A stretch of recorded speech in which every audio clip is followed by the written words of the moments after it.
Terminou sem acordo a audiência de conciliação entre governo e Congresso, audiência essa promovida pelo STF. Isso é um único, hein?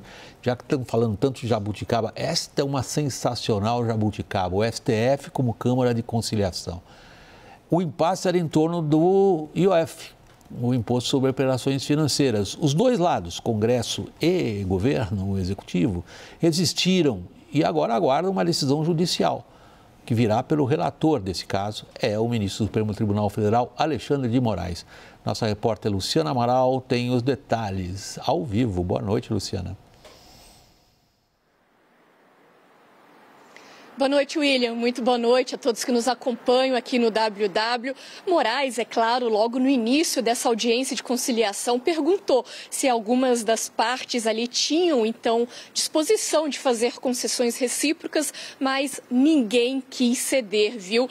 Pelo que me falaram, foi até uma audiência tranquila, bastante respeitosa, mas em que o governo, representado pela AGU, já chegou com uma posição muito firme ali, até tinha uma expectativa de que o governo pudesse abrir mão do trecho que fala sobre o risco sacado numa eventual manutenção do restante do decreto presidencial com a alta do IOF. Pelo menos isso vinha sendo ventilado por parte de líderes partidários, mas hoje nada feito. Todas as partes voltaram a defender seu ponto jurídico.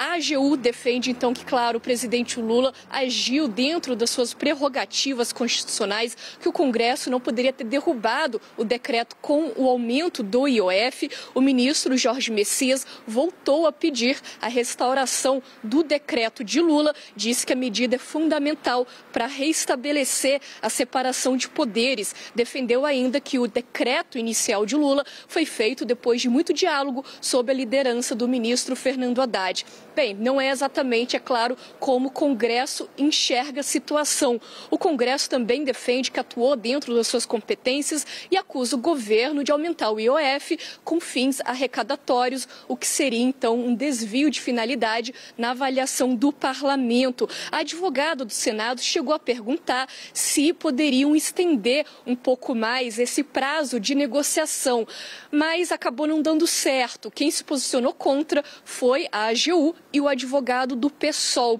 Também participou dessa audiência o advogado do PL, que alegou que o governo tentou mudar de discurso depois dessas acusações de que o IOF teria apenas finalidade arrecadatória.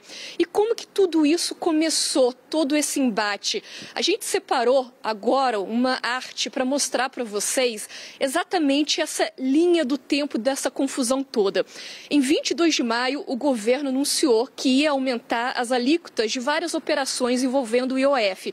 Foi inclusive em coletiva no Ministério da Fazenda, depois do anúncio de contingenciamento. Só que, diante da repercussão negativa, já no dia seguinte mesmo, o governo promoveu alguns ajustes com alguns recuos parciais. Só que a reação tanto do Congresso quanto do mercado financeiro foi só crescendo. Daí, no dia 11 de junho, o governo editou uma segunda versão do decreto e uma medida provisória com alternativas e também outras taxações. Inclusive, a comissão para análise dessa MP foi instalada hoje no Congresso. O governo conseguiu presidência e relatoria. Mesmo assim, então, diante disso, não adiantou o governo mexer no decreto.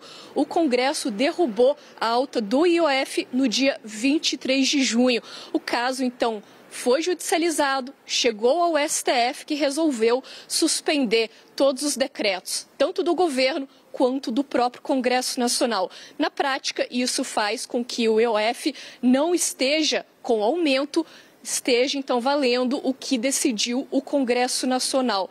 Agora, é claro, todas as partes esperam uma decisão judicial do ministro Alexandre de Moraes, ele que apontou as principais divergências e chegou a citar também essa questão do risco sacado. Volto contigo, William. Obrigado, Luciana. Boa noite para você aí em Brasília.